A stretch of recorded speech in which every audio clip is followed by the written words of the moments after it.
Hey, everybody. Welcome to the Hey Everybody podcast. Right off the top, click like on this video. And in the comments, even write hey or howdy or ahoy or whatever your preferred non-conventional greeting is. I'm told that helps kind of get the word out. So if you like the podcast, click like. If you don't like the podcast, weird that you're here, click like before you go. If you like me but don't like the podcast, thanks for the support. I love you. Click like. If you don't like me but like the podcast, I would love that explained. Click like. And we'll see how that goes, if that helps. As you see, I have a light. I'm trying some new stuff with the sound. Obviously, there's a different background. We're just trying things out, man. We're free people. Let's embrace that and not, my whole life has been an effort to avoid the drudge of routine and bleh. So today I felt like doing it against this back wall here. I have some lovely cross stitching that my lovely wife did. I have a great painting that my friend Tony did. I got the Tom Petty box set, volume 2, right behind me, looking out. We got John Prine. We got Tony Rice. What do you need? We got my bluegrass hat. We got some books that I've actually read. How are you? I hope you're doing good. I'm happy to be here. I'm feeling really good today. It's Monday, early afternoon for me. I'm in my office / studio / whatever. I got a big picture of Willie Nelson looking down on me. Feeling good. How could I not? Had a great weekend. Had a great week. I was on the road for a bit, just by myself in the car, which is lovely. I was talking to my wife about sort of the wonderful contradiction inherent in, like, I want to be with her all the time and I want to be with our son all the time. But if I were with them all the time, I would not get to enjoy that kind of sweet feeling of missing them and the sweeter feeling of being reunited with them. And sort of the example I used was when in the past, when I have had more like 9-to-5 jobs or standard issue jobs where I have a boss and a place I have to be, I had this great feeling every time like lunch would roll around or when I was done for the day and I knew I had a couple days off. And then obviously I'm very happy, like over the moon, to not have to do those things anymore because I get to write things and make music and shoot podcasts for a living. But I don't get that sweet feeling anymore, So sometimes being away from Tori and Ollie, though not ideal, comes with this great other set of feelings. And it was really fun, like video chatting with them every night and that kind of thing. And it was obviously great being reunited with them. I was up north, as they say. I was in Lake Tomahawk and I was in Rhinelander. And I was in Minocqua during the day on one of those days to hit this like antique mall. They had a bunch of great records there and that kind of thing. And found some stuff I've been hunting for a bit. The shows were modest.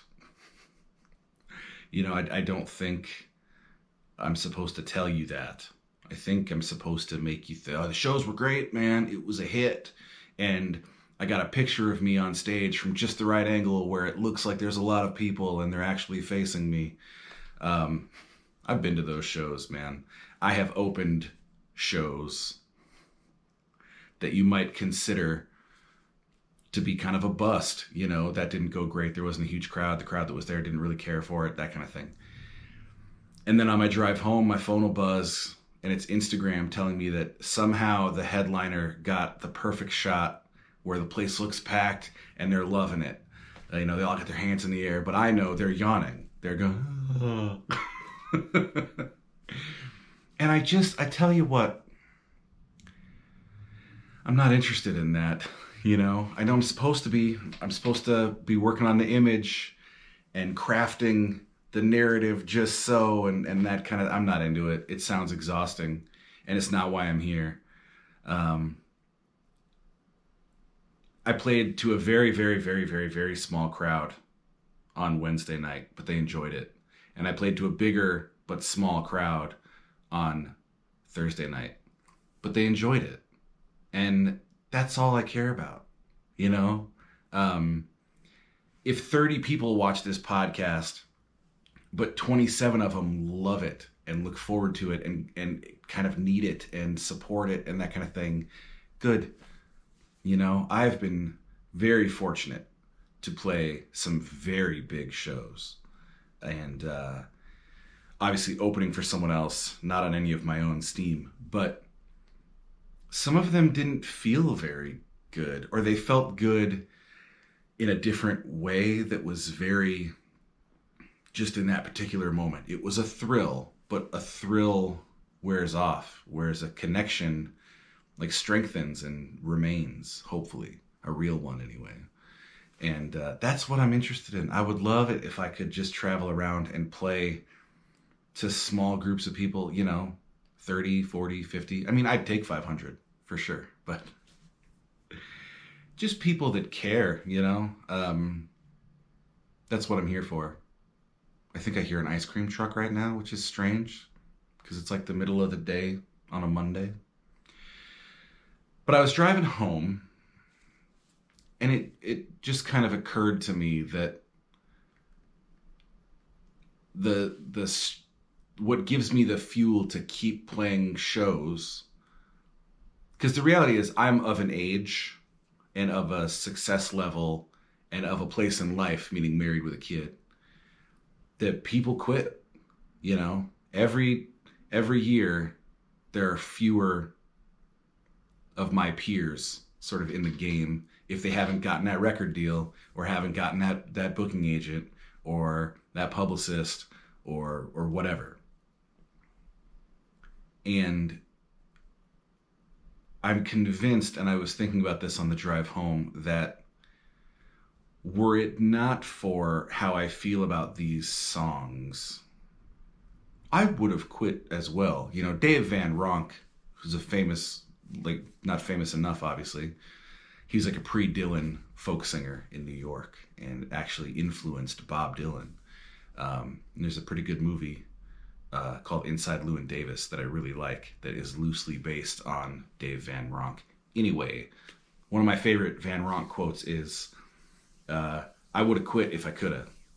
And I don't think that means, like me, he had gotten himself to a position where like he couldn't do much else. I think it means I'm going to keep writing these songs and I'm going to keep putting them to music and I'm going to keep playing the guitar.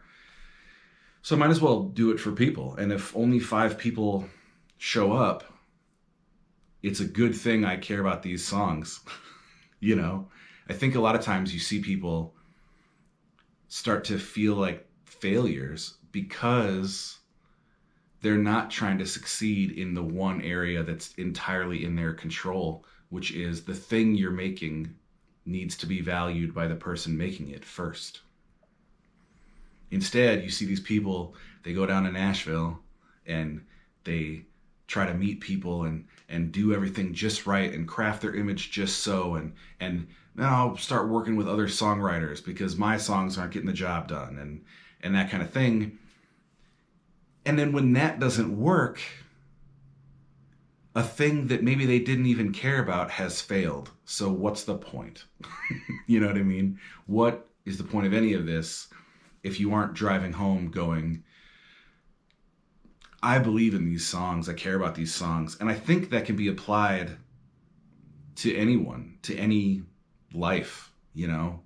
I personally think that what would cure the world is if we could get it to a place where the majority of people were only doing things because the world needed them done or because they loved doing it. And I think when people do connect with my music or this rambly, weird podcast that people ask what it's about and I don't know what to tell them, when they connect with it, I think it's because I connected with it first, you know? Mike Ness from Social Distortion, who are a very important band to me. Someday I could tell you the story of why Social D is the reason I am married. But he said, people come up to me and they say, "Hey man, your music saved my life." And he goes, "All I can say is, yeah, mine too." And all the music I've ever really connected with, all the art I've connected with, the writing, the film, the whatever, has been someone cared about this as they were making it. And now I can care about it. And the quickest way for me to lose interest in a piece of art is if I get the feeling that the person is doing it with a kind of apathy, or like, there's this terrible kind of trend in indie rock and even in Americana and that kind of thing, where like it's not cool to give a shit anymore. And if you don't, I don't. I don't have the time. Like I'm very fond of saying, there are Johnny Cash songs I've never heard. So if I'm listening to your song, it has to be important enough that like, okay, those Johnny Cash songs can wait. I'm gonna check out this new guy. And you have to care, And I think that's true of anything. I think it's true of your relationships, of your job if you have one, of whatever, I've had a cup of coffee that the person making it did not give a damn, and I didn't care for that cup of coffee, Conversely, I've had, great cups of coffee. I've had great beers. There's this great thing, there's a lot of people making beer just getting by on like, oh, it's got a clever name and it's got a really colorful label and doesn't taste very good. But there are some people making beer, and I'm fortunate enough to know some people making beer in an artful way. Like they care about it, man. They get excited by it and they come in early. And this sounds gross because it's a food product, but they put some of themselves into it. Hey man, this beer tastes really good. Yeah, I put some of myself into it. Yuck. That coffee tastes good too. I bought that coffee at like a farmer's market. Just some guy was making coffee. I don't know much about it. I didn't catch the name or anything. It smelled good, so I bought a pound of it and it's good. So that's it. That's the story of my week. That's the story of why I'm still here, because I care so much that I can't not do it. I can't, not a day goes by that I don't make something or think of something that I could make, or even just, my phone is full of like little one line here, one line there that just, I was waiting for my son to get out of school and this line just kind of hit me and I had to write it down quick. So if you like this, hopefully that's what you're picking up on. And if you like it, I really appreciate that. I don't ever want to make it seem like I don't want to be successful. I really do. And I want to play for a lot of people. And I want a lot of people to see this podcast. And I want a lot of people to read the things I write and all that stuff. But I think the key to life is that you gotta love what you're doing. And that hopefully will be enough to get you through the impossible to avoid moments where nobody else does. I played the Barrymore Theater. I opened for Robert Earl Keen and people clapped when I walked out on stage and it was phenomenal. I played a beautiful chapel here in the town I live in, opening for Robert Earl Keen, for Rodney Crowell. And it was amazing. I've played with some musicians I love that some people haven't even heard of. But I have also played at the sports bar where they want 3 hours and you go stand under that TV, which by the way, we're not turning off and nobody here cares. And some of the people here are even hostile that you're here because we're trying to watch the Badger game, And the only way through those nights to stay in this game so that hopefully you get more theater shows or what have you, is you gotta really mean it. You gotta care about those songs. And on the off chance that there's any younger musicians watching this, that's the advice. Write something that you love, that you care about, that you mean, and trust that at some point enough people will agree with you that you'll find some success, I guess. I don't know. The world's changing, man. No one's buying records anymore. No one's buying CDs anymore. And maybe we'll talk about that next week. I have a lot of thoughts about that and some personal thoughts about how I want to proceed through my attempt at a music career in a world where people don't buy CDs anymore. A lot of people don't buy t-shirts anymore. I myself don't really buy t-shirts. I happen to be wearing one today, which is probably strange because I don't know if you've ever seen me in a t-shirt, but this is a band from Madison called The American Dead. I like them. And this t-shirt has a pair of cowboy boots with like skeleton legs. I like it. Let's do some recommendations and let's scooch you on out of here so we can come back next week and talk about how we're going to move forward as a community of people that tolerate my existence. First up, Wham! This band is called Banks and Steels, and this record is called Anything But Words, and it's so good. It's Paul Banks from the band Interpol, great, and it's RZA from Wu-Tang, great. It's so good. And they got together and they made a record that sounds like both of them and sounds like its own thing. And it's wonderful. And I love it. And you should listen to the song Giant. There was another song I was going to recommend, but it has some language that some people might find unsavory. It can be tricky to be a white person who likes hip hop because sometimes you're listening and something will be said that you're like, that's not for me.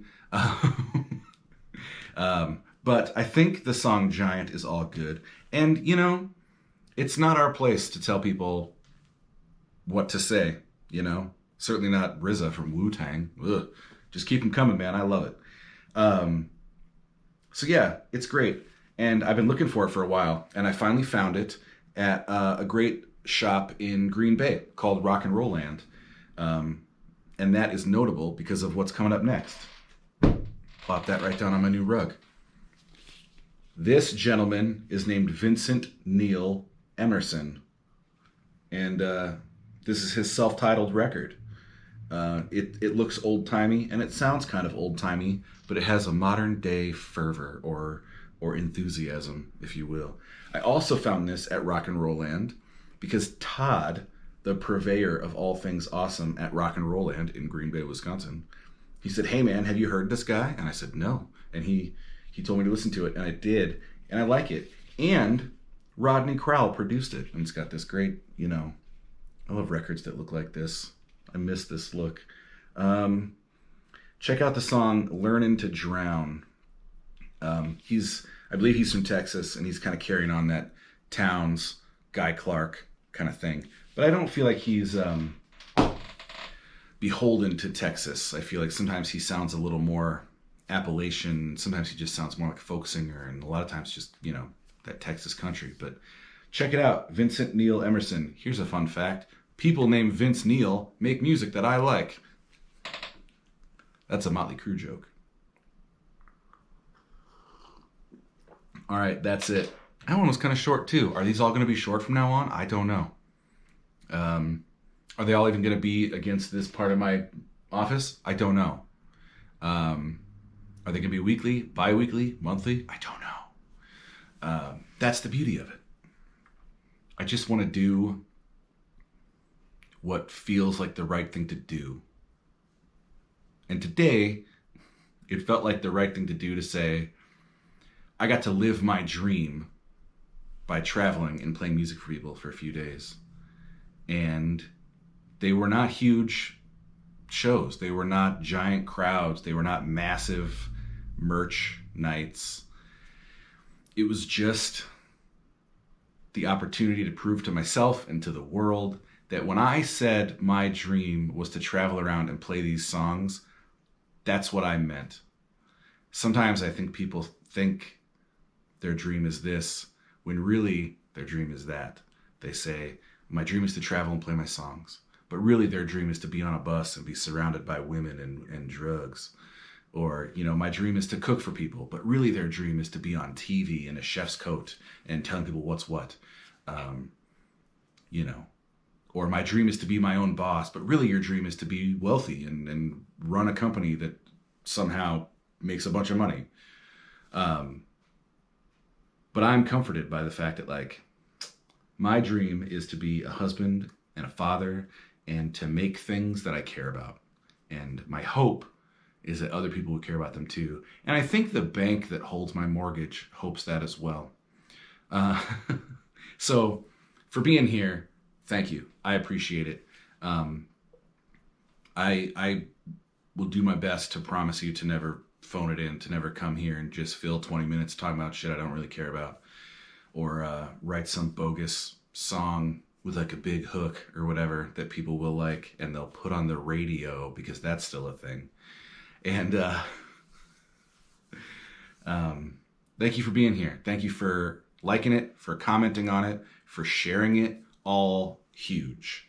And if you want to support it financially, you can hit me up on PayPal, Christopher@ChristopherGold.com, or Venmo @ChristopherGoldMusic. If you want to book a show or say hey or ask a question or whatever, you can email me, Christopher@ChristopherGold.com. And if you want to check out some music, you can go to ChristopherGold.com. It's all me. It's all totally in-house, and it's all real, and it's all something that I care about a lot. So, thanks for giving a shit. And I think I said that because I found this podcast called Thanks for Giving a Damn. And it's all I listened to in the car last week. It's this guy named Otis Gibbs, and he's doing all these great interviews with some musicians I love and some that I was not that familiar with. So check that out too. I really believe in storytelling and hearing other people's stories and collecting stories. And obviously it's a big part of my show and a big part of this podcast. So check that out too. And in the meantime, have a good week. It's Monday. I don't know how the Packers are going to do. I have high hopes though. You know what I mean?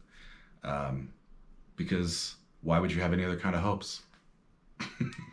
Hope is free. Have some. All right.